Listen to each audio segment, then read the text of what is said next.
Good morning, good afternoon, everybody. Hello and welcome. Thank you for joining us for today's call. I'm so happy you can be here. This is the ESRD Learning and Action Network series focusing on transplant quality improvement activity. This is Stephanie Hull, and I will be your host for today.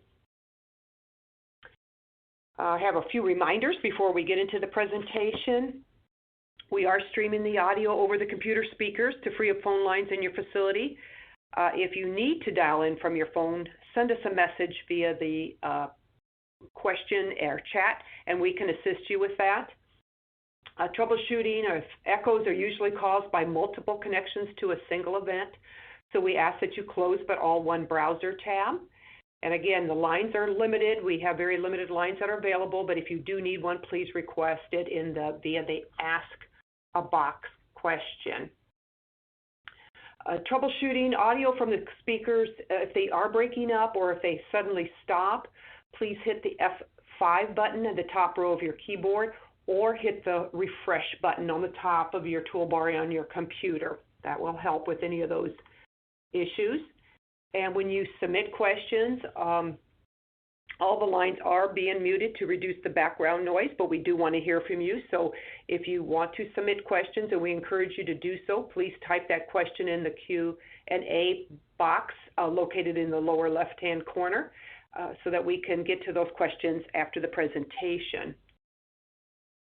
So the reason that we have these LAN calls is that we're going to learn about some best practices from a facility. She's going to be sharing some ways that they have been able to increase the number of transplants in their facility and patients on transplant wait list. And so we ask that you take some of these best practices today and share them. Identify at least one idea from today that you can implement in your facility, something that could help increase the number of patients getting on the transplant wait list. And I want to share with you today, I know many of you took the pre-work questions that were sent out, and I want to just go over what the results were. There were two questions, and the first one, does the facility where you work have a transplant designee to help move patients toward a transplant? And we had 368 people answer that question, and overwhelmingly, we had almost 94% said yes, they do have a transplant designee, and only 6% said no, so that was good to hear. And the second question was, how often does your facility provide transplant education? Again, we had 368 respondents, and there were several choices on this, so there were multiple responses. Upon admission, 9% said they did it on a mission within 30 days, another 6.5%. 2% said within 90 days, 1.6% said semi-annual, 5% said annual, and almost 69% said they do all of the above. So, and then a few said that they do other than that on different schedules. So again, thank you everybody took a few minutes to answer those pre-work questions today for our presentation. So I'm going to go ahead and introduce our speaker for today, Robin Taylor. She is a renal social worker and kidney smart modality educator for the DaVita Hackensack dialysis facility in Maywood, New Jersey. She has worked there for the past 25 years. Ms. Taylor will show how their facility uses a multidisciplinary approach to educate the patients and the staff about kidney transplant. So I'm going to go ahead and turn the call over to Robin. Robin? Good afternoon, everyone, and thank you for attending this call. And I just want to thank each and every one of you for your service to our renal community. So yes, at DaVita Hackensack here, transplant is a team approach. We all work together as a team to help increase patients enrolled and interested in transplant. Next slide, please. Teamwork makes the dream work. No man is an island here. Next slide. DaVita Hackensack is located in the suburban township of Maywood, New Jersey, in the county of Bergen, less than 14 miles away from New York City, New York. Currently, we have 213 patients. Renal replacement modality offered is in-center hemodialysis with 34 inpatient stations, 3 isolated pediatric stations, and 2 isolated other stations. PD dialysis and nocturnal dialysis, 9 stations for nocturnal, and patients referred for kidney transplant. 34 inpatient stations Monday, Wednesday, Friday. We have 4 shifts. Tuesday, Thursday, Saturday, we have 3 shifts. And nocturnal dialysis is held Sunday, Tuesday, and Thursday night. And again, we have a separate peritoneal dialysis suite. Next slide, please.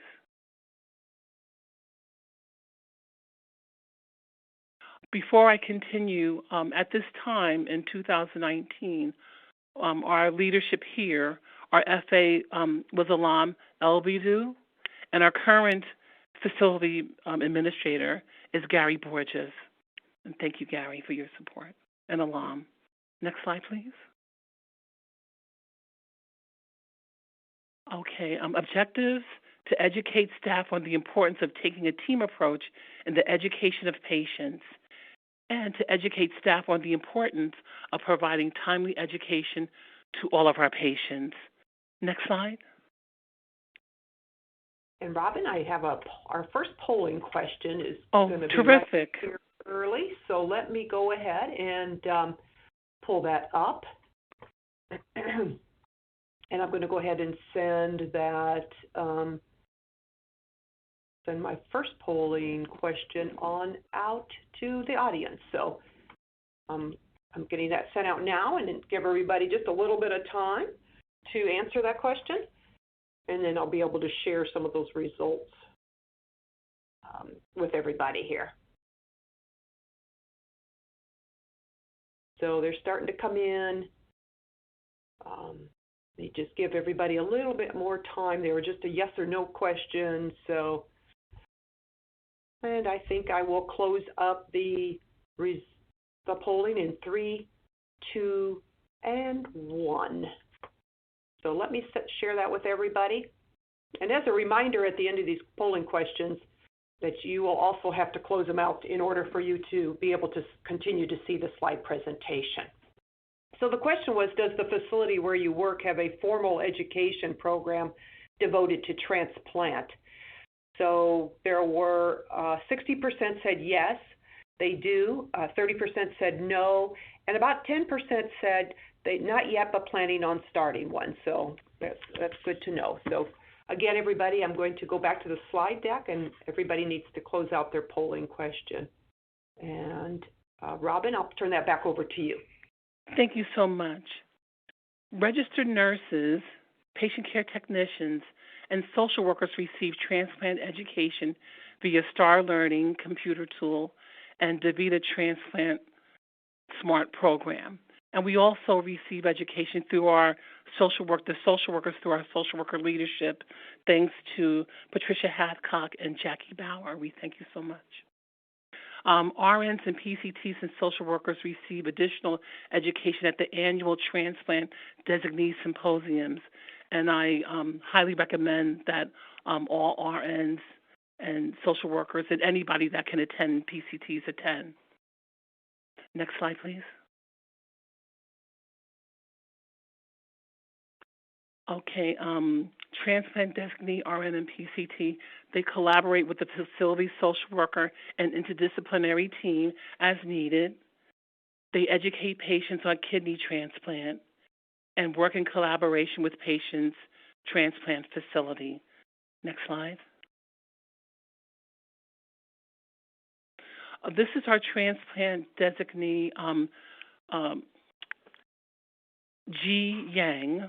This is her worksheet that she utilizes, and she uses this monthly, and she shares the information with our PCT. They work in collaboration, Felix Romano, and my colleague, Paula Barrios, and I work very closely with the RN designee and with with Felix, the PCT, in keeping everything updated, especially for FHR and for the social workers with DaVita Helping Hands with the transplant piece.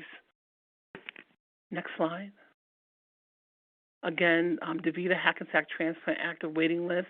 This is for a patient's transplant referral list and transplant patient that received kidney transplant for the month. Next slide. Okay, and then here, that's for PD. Our PD patients, like the transplant facility that they're linked to. Some patients are listed in more than one facility, and on the bottom it says list transplant center, name, address, phone number, fax number. That's where you would list each individual transplant center, the contact information, and your contact person, etc. That's what G. Yang uses here. Next slide. Okay, transplant designee, RN, and PCT. They label transplant tubes, forms, process, collect specimens from facility. RN and PCTs, I take that back. So the transplant designee RN and the PCT, they label the transplant tubes and forms, and they process the collected specimens, but the RNs and PCTs on the floor, they collect the specimens as they're putting the patients on. And then the transplant designee RN ships the specimens via UPS, FedEx to each center. The transplant designee maintains facility records. The transplant designee attends annual kidney transplant surgeon designee symposiums, initial and recertification for RNs, and the designee also assists patients with annual reevaluation process. And they're always touching base with the social workers and with the team in general. Next slide, please. Well, we have our second polling question, so let me pull that on up and send it out to the audience. And it asks, does the facility where you work invite the local transplant centers to participate in lobby days? So we'll send that out and let's see what our responses will be. I'll give everybody a little bit of time to answer that.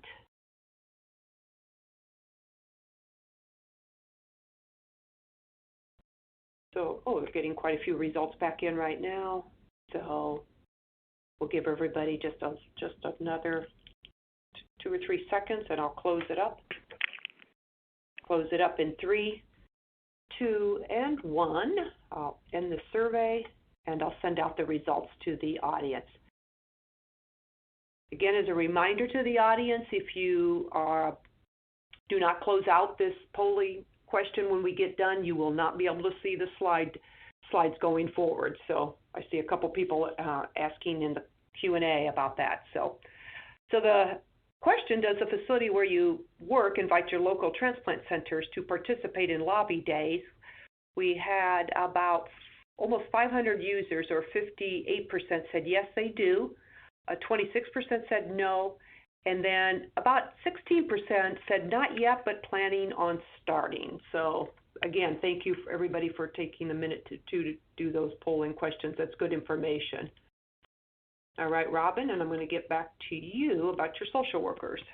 Thank you. But before I speak about the social workers, I also wanted to mention that within our PD department, Eva Bayan, she takes care and manages the PD transplant specimens, and the RNs, Maureen Ritter-Perna, and at that time, Kathy Salvini, also with Jackie Pender, were all instrumental in taking care of the peritoneal dialysis patients and getting their transplant blood worked up and sent out in a timely fashion. So the PD team did a great job as well.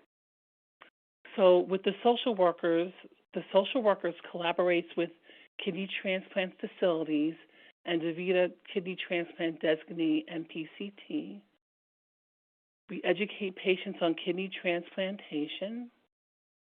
We assess for depression and provide counseling and assist patients with annual reevaluation process and compliance. Next slide.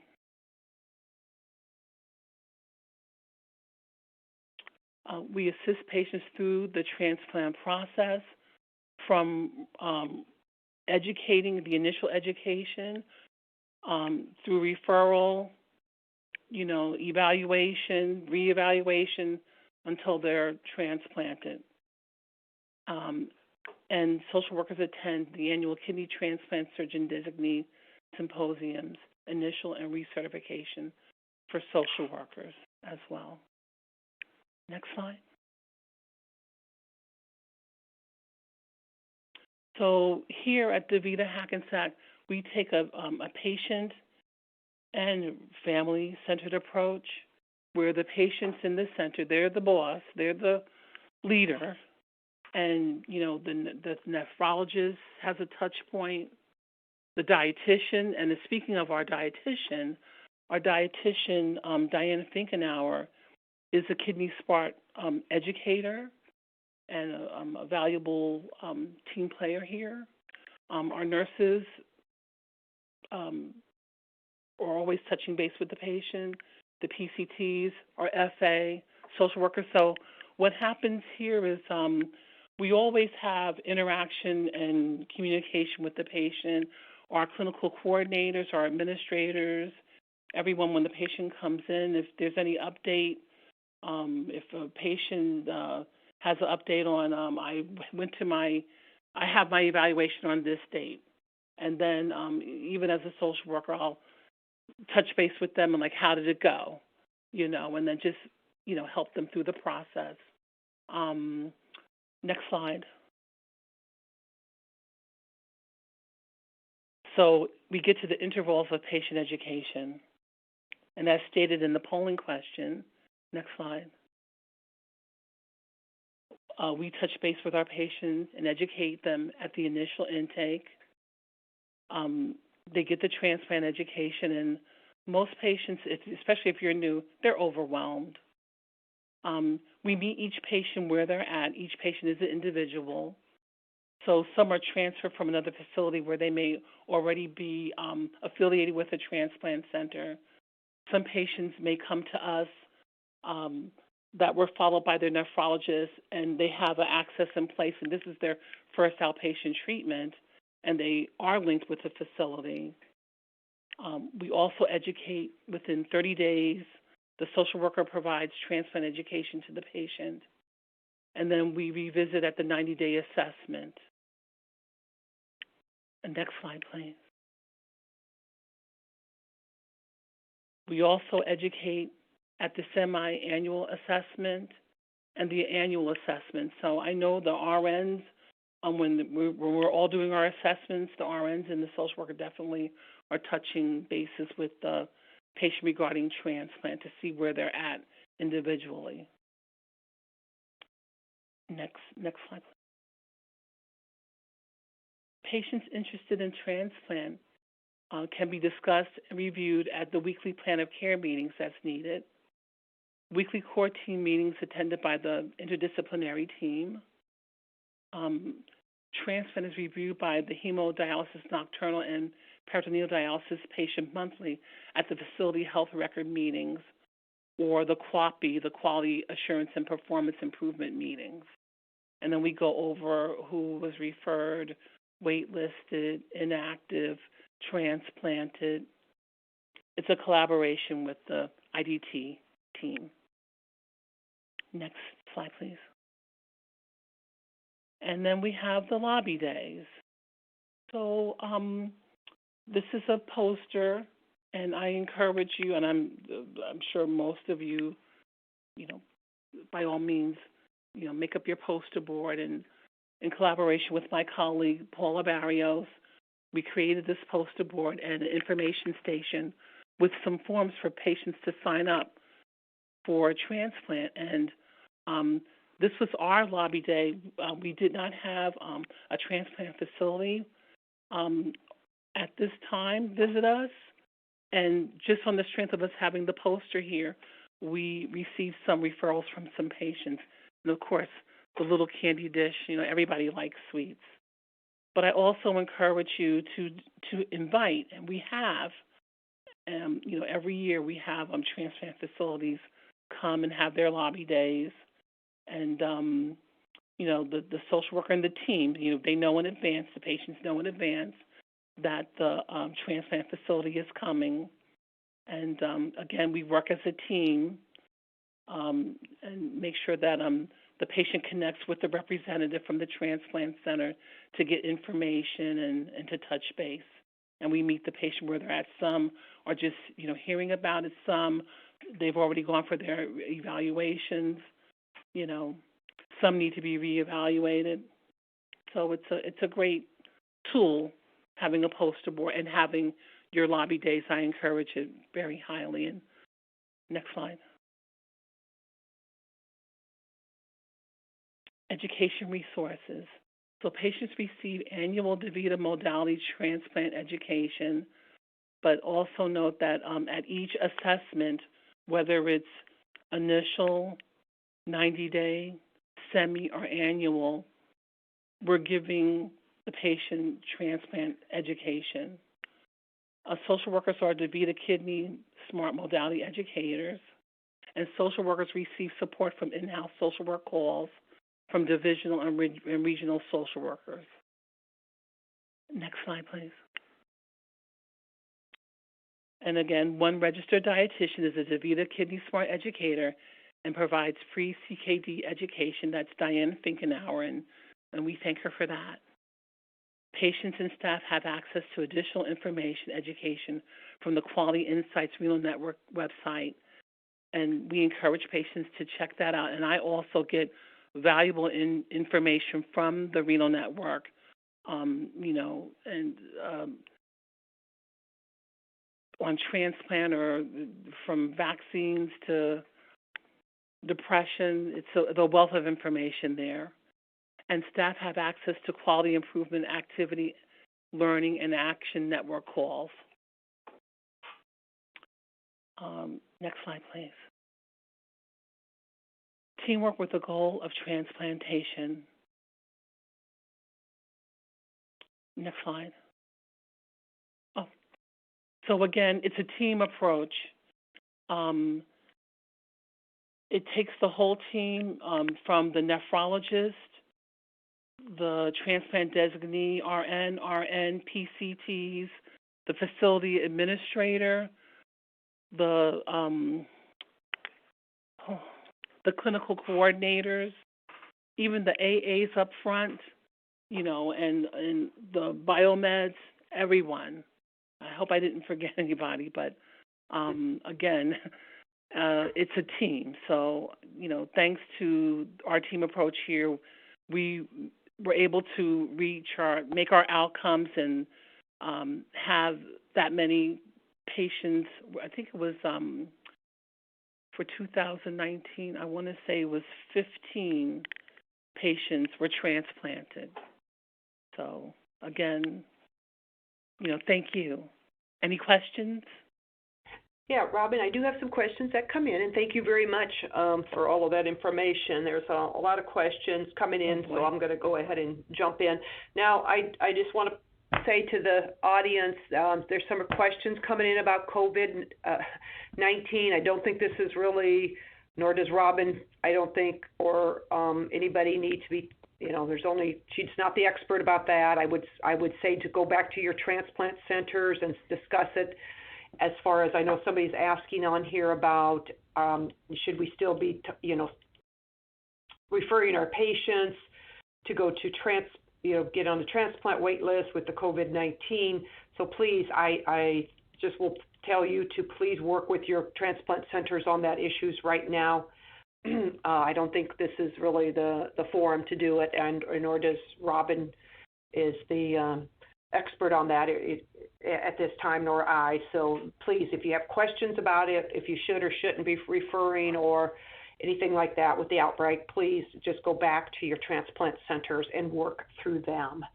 So, but Robin, we do have some questions here. So can you explain a little bit more? It says, what is an annual transplant Designee Symposium. Okay, so am I allowed to say, who? Yes. Okay, so for instance, Hackensack University Medical Center and St. Barnabas Medical Center, they have annual transplant designee symposiums where nurses and social workers, administrators attend these meetings to network, and they also break out in groups for RNs and for social workers to provide education on transplant. You learn more about the transplant process from the transplant surgeons. They even have the dietitians as well. We'll speak of about diet, from a dietitian perspective. Social worker, they'll talk about, they'll educate us on depression in the patient and just giving them support through the transplant process. But every year, St. Barnabas, so look out for your emails, and Hackensack, because I'm in northern New Jersey, offer these transplant symposiums, and it's you go to it to get the credential as a transplant designee, for your facility, and I highly recommend it. They're valuable. Yeah, they're very valuable tools. Mm-hmm. Well, I think you just answered another question, because one said, is the transplant symposium something that's specific to DeVita or your state? But it sounds like it's clearly to your No, it's your open area. to anyone. Yeah. Mm-hmm.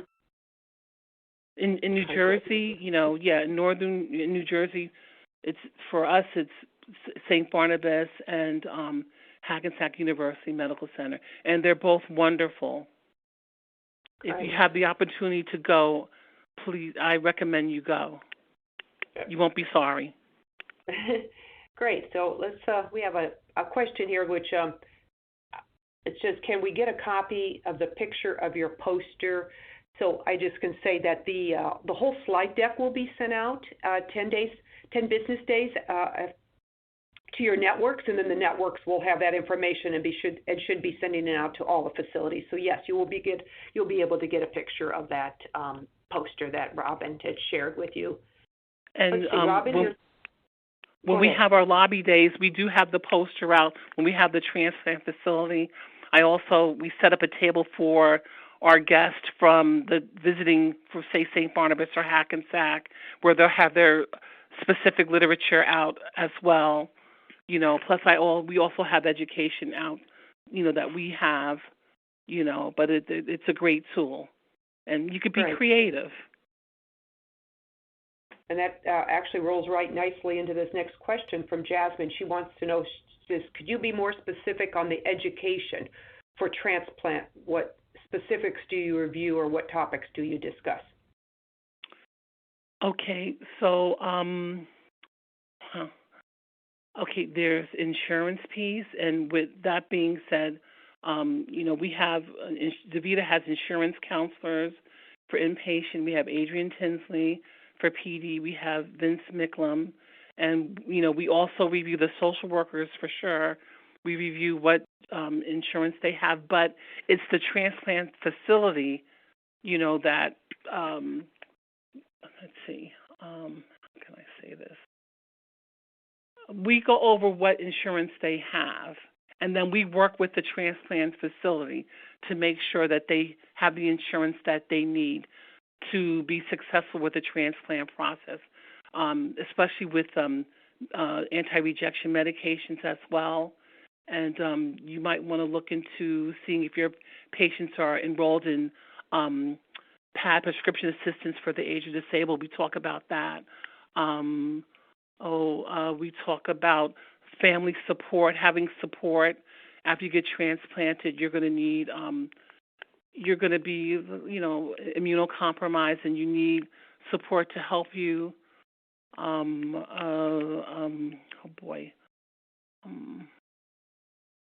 And just education on the process itself. Here at DeVita, we have a workbook that a tool It's called the Transplant Smart, Your Journey Through Kidney Transplant.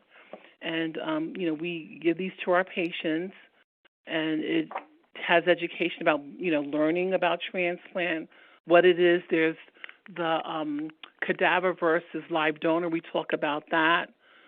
We talk about the transplant centers. It's even transportation to get to the center. There's just so much, and just compliance too, We encourage the patient to be compliant in their dialysis therapy. You take your medications as prescribed. You come and stay for your full and complete dialysis therapy, because that makes a difference in, being successful for transplant, in my humble opinion. But the transplant center, they evaluate and they have the say. We support the patient in all facets. We meet the patient where they're at, is where the patient, what they present with, if that makes sense. Right, great, thank you. I got another kind of question, or maybe someone's asking for a little suggestions. It says, our facility is 60 miles from the nearest transplant center, so it makes it difficult for transplant reps to participate in lobby days. Any other suggestions?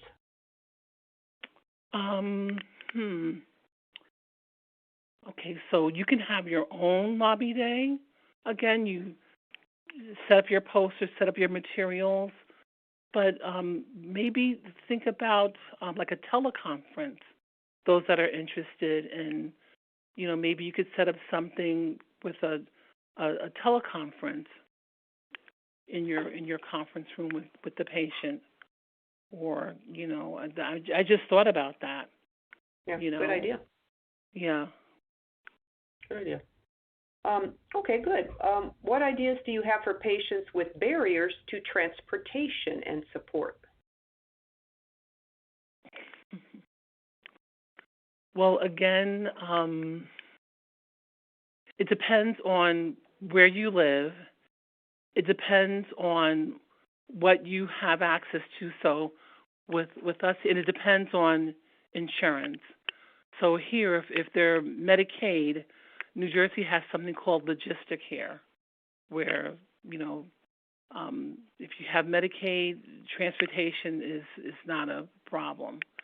If you have Medicare and a supplemental insurance, then transportation is on your own, where the patient, we'll give them a list of transportation companies, and then it's the patient that will, pick some and,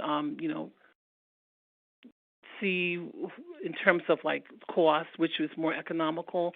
Also, we're blessed to have Bergen County Community Transportation, which is of low cost, and also with New Jersey Transit Access Link. But the thing with these transportation agencies is once you're transplanted, you're with the public, and it's the best practice to post-transplant not expose yourself to the community at large. So this is where, when we talk about support, you want to see about what support you have, and you need that family and friend or church support, especially for transportation.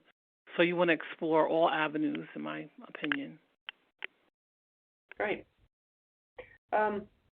We have some more questions here. So one, it's from Essie. She says, how can we encourage patients to pursue living donor transplants?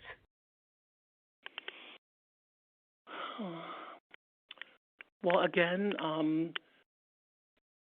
educate them on deceased donor, on living donor, and also the transplant center can help them with tools.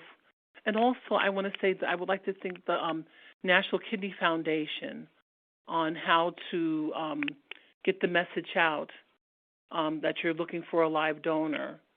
I've seen patients utilize Facebook as well, so, and then they are appealing to family.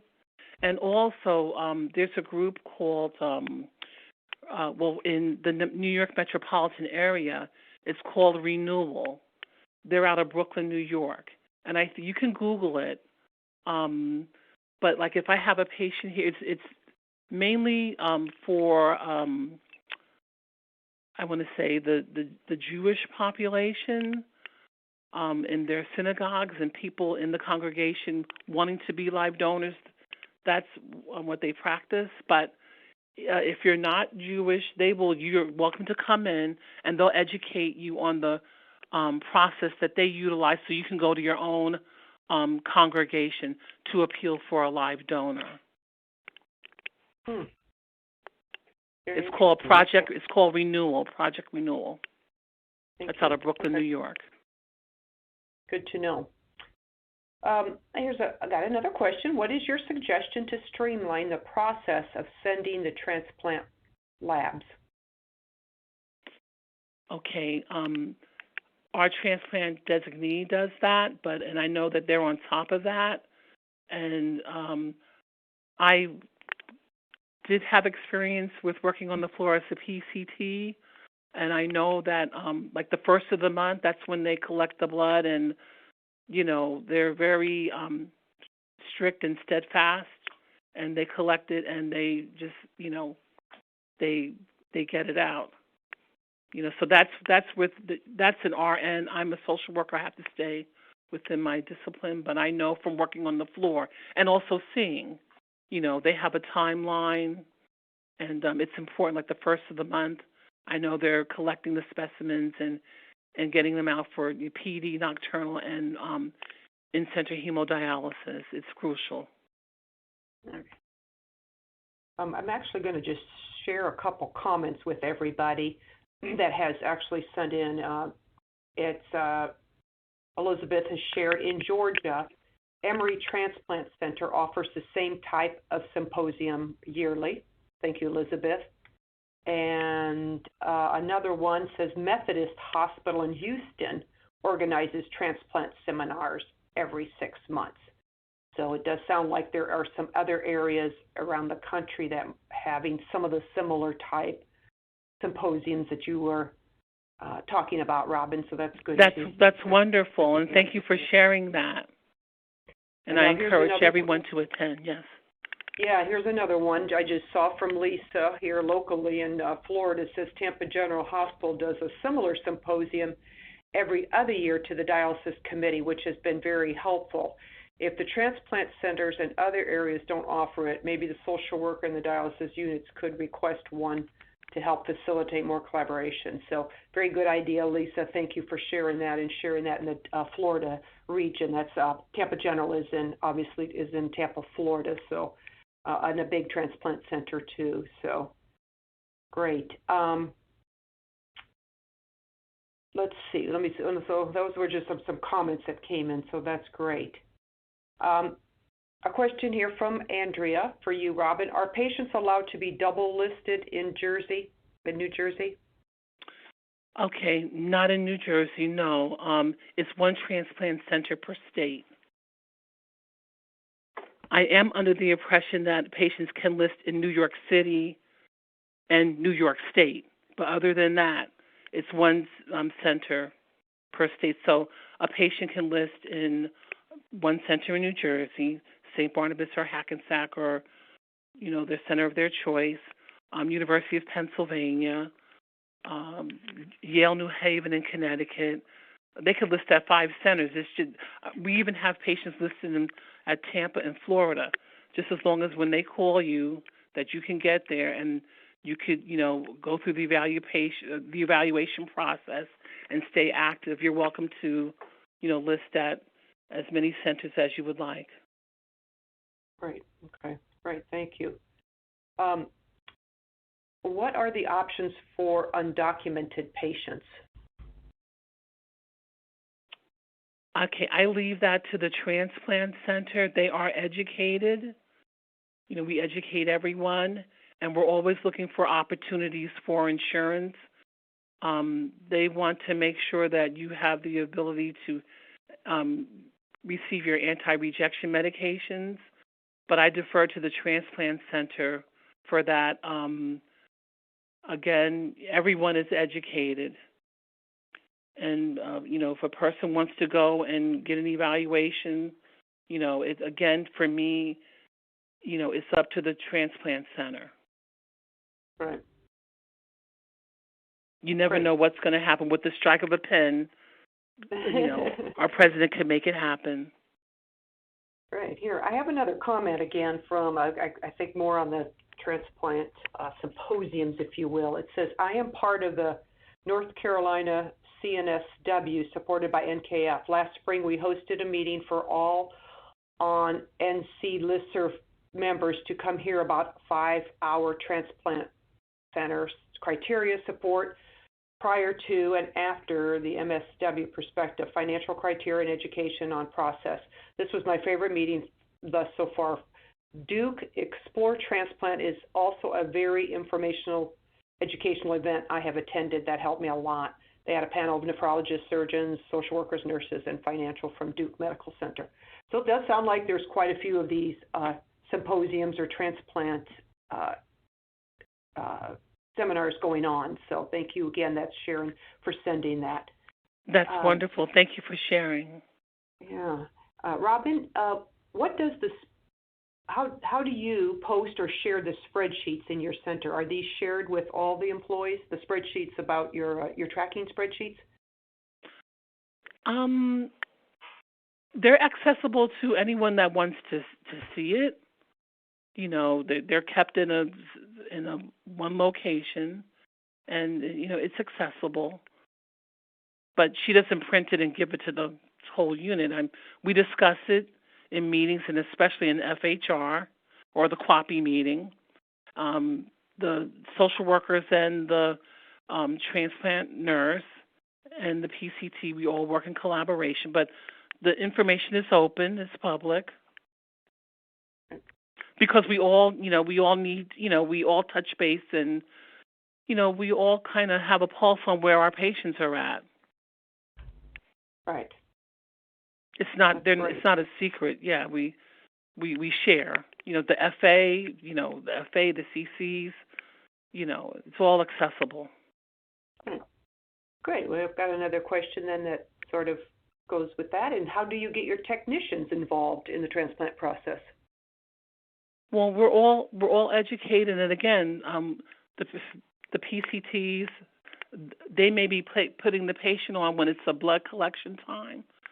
They set the tubes out and collect the specimen, and everyone's always, the PCT is asking the patient, "Hi, how are you? What's going on?" And they have an intimate relationship with patients. And really know the patients on a deeper level, as the nurses and the PCTs are delivering the dialysis therapy and are on the front lines. And here we're very fortunate that our team, the RNs, the PCTs, the dietitians, we all share information. So if a PCT is hearing something and they feel that, we need to know, it is shared. Like I said, the CCs, everyone's always touching base with the patient.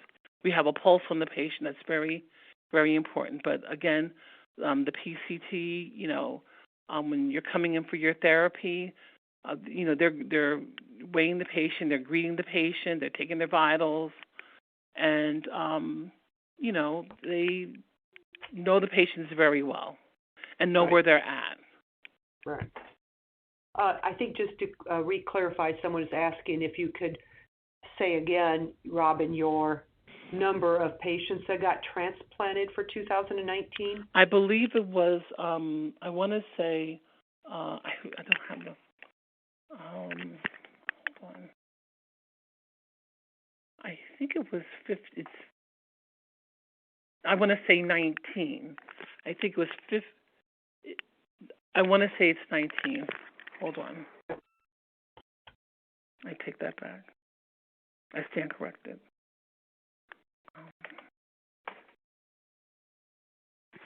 It was 15 in-center, and it was under 10 for PD, if I'm not mistaken.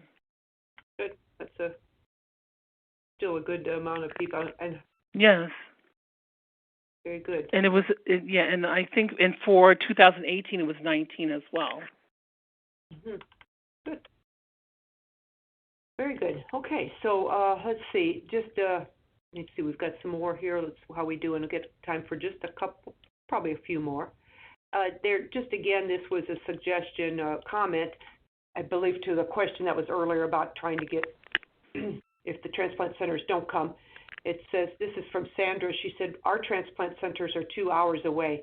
They sent business cards, information on transplant pins, pencils, and pads for the patients for our lobby day since they could not attend. Very good suggestion, Sandra. Thank you for that. And also, I recommend that the social workers have a working relationship in addition to your transplant designee and the PCT with the transplant center. If you have a patient that's in-house, that's having surgery, that's sick, you want to update them and keep them informed as to how the patient is doing and faring. Because before when the patient's being evaluated, they go through the process there, but they do call to ask for, they ask the opinion of the social worker and or RN on how the patient's doing, especially with compliance. Okay, good. And we also help the patients with, while they're at the dialysis facility, if they need in procuring medications. But after they're transplanted, they work with the transplant team and the social worker at the transplant center. Right. Thank you. Here's just another comment from Carol. She said, I had a patient in New Hampshire who was successful in finding a living donor via Facebook. So on social media out there. That's wonderful. You never know. Yeah, quite a few just comments, and there are, sounds like there's multiple symposiums going around throughout the United States here. I'm just getting more in as we talk about Mayo Hospital in Jackson, Florida has them. Yale, New Haven, and Hartford and Connecticut have them. So I guess I would just suggest to everybody, please check with your local transplant centers then and ask if they know of anybody in the area that has these. It sounds like there are quite a few, but throughout already the region. Yeah. So ask the transplant center if they're hosting Yep. a transplant symposium, and it is encouraged that all attend. Administrators, Right. RNs, PCTs, dietitians, social workers. It's a great place to network and to learn. Exactly. So it sounds like there's quite a few going on now that I scrolling through some of the comments coming in. They're definitely having them all in all different regions of the country. So that's great to hear. So let's see. Yeah. Yep, there's quite a few. So okay. So let's see. Here's a comment from Nancy. She said, it's been my experience in my center, if they do not have insurance, transplant is not an option for them. Do you find that, Robin, to be true? I have to leave that to each individual transplant facility because, again, you want the patient to be successful with their anti-rejection meds. So that it's up to the transplant center. But on documents, it's a challenge. It's a huge challenge. What if they get ill? Hospitalization and post-transplant care, and it's concerning. But everyone should have an opportunity, and I'm just hopeful. There's always hope for everyone. I will not give up on our undocumented. Good. Again, here this is a comment. It says, we have a support group for patients that we hold yearly on kidney transplant at the local library. We have food, and we invite everybody from all the dialysis units in the area. Jane, the transplant coordinator from IU, Indiana University, and the transplant social worker come out and speak. Patients talk to one another about the process and encourage one another. It's very nice. That sounds very nice. Mary, thank you for sharing that comment with everybody. Very nice idea. So a question for you, Robin. It says, when you mentioned assisting patients through the process, do you actually schedule their appointments, schedule the rides, etc., or do you provide the information, education, and support, encouragement to them? Okay. So we are about the patient empowerment business here. Okay. So, we'll give you the contact information. The patient will contact the facility, and they'll make the appointment, or with the transplant facility. We don't schedule that. No, we don't. But if my patients have no problem, getting to the evaluation, whether it's Bergen County, New Jersey Transit Family, we don't schedule here. We give them the information and they take it from there. We take a pulse. If there's a problem or a concern, we'll help them troubleshoot it. But, it's about the empowerment business, because when the patient's transplanted, we're not here. We want the patient has a voice, and, we want them to utilize it and to be empowered and to, take care of their business, and they do. We provide support. Thank you. What is the waiting time for transplant in your state, Robin? Oh, boy. It depends on the facility. It depends for cadaver. St. Barnabas is about 5 years. With Hackensack, it could be 3 to 4 years. They have a more vast pool of patients. And again, it also depends upon your blood type. But when a kidney comes up for transplant, the patient works with the nephrologist and the team there. And I know there's criteria, and then they decide if they want to move forward or not. But for Hackensack, it's like 3 to 4 years. With St. Barnabas, it's average like 5 years. But if it's a live donor, once they've been screened and cleared, they set the date and then it's done. Right. Well, very good. I think we're going to go ahead and sort of wrap up. I have a couple of just some kind of last-minute things to go over. There was one comment I did want to share with you, Robin, because somebody just put in for you. That's amazing. Great job. Nice job on your transplant, and nice job on your presentation. So to get 15 or 19 patients transplanted, that's really wonderful. So and it's the team. It's the whole team here at DaVita Hackensack, and from our leadership, our leader Alam, and from Gary, our nurses, our coordinators, our transplant designee, our Rod Matt Colger, just a team approach. And again, my colleague Paula Barrios. Plus, I want to give a shout out to Dariana Tavares and Daphne Pierre, and any social worker that has worked here with the team. I just want to say thank you, and all disciplines for all that you do, especially in these times. One for all and all for one, and we are to encourage each other. And I want to thank you, Stephanie, for this opportunity, and also Annabelle Perez from the Quality Insight Renal Network 3 as well. And just thank you through this process, and thank you all for attending and for your support. Just thank you very much. Well, thank you, Robin. I'm just going to wrap up now, and just a couple things. If anybody has a best promising practice that they would like to share at an upcoming Transplant LAN, please, let me know, or let the NCC know. We'd love to hear from you. We know there's a lot of good work being done out there. You should take, like Robin today, sharing her best practices, what her facility does, and how well a job they do. It needs to be heard and shared. I do want to talk about the CEUs today. And please, everybody, please listen carefully, especially the Fresenius folks that are on today. We know you've been having some IT issues with SurveyMonkey, so you will all be receiving an email approximately 15 minutes after the hour that says to get your CEU to click and do the SurveyMonkey.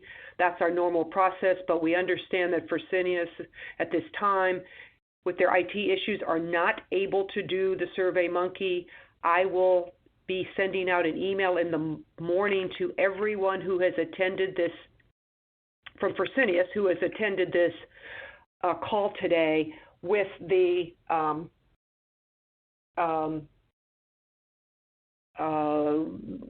information for the CEUs on there.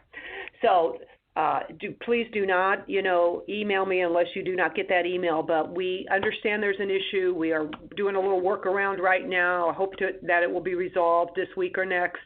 But again, if it's your Fresenius facility, please just wait, and that email will be coming forth first thing in the morning with how to get your CEU information. And otherwise, you can click on the link that's on the screen, or you will be getting an email from the NCC that has the information for the survey. But again, thank you everybody for attending and taking time out of your busy day. Robin, thank you for taking time out of your busy schedule and presenting. And I think just everybody stay well. Take care until next time. Thank you so much again for your participation in today's call. Have a great rest of your day. Thank you so much. Be well. Bye-bye. Bye-bye.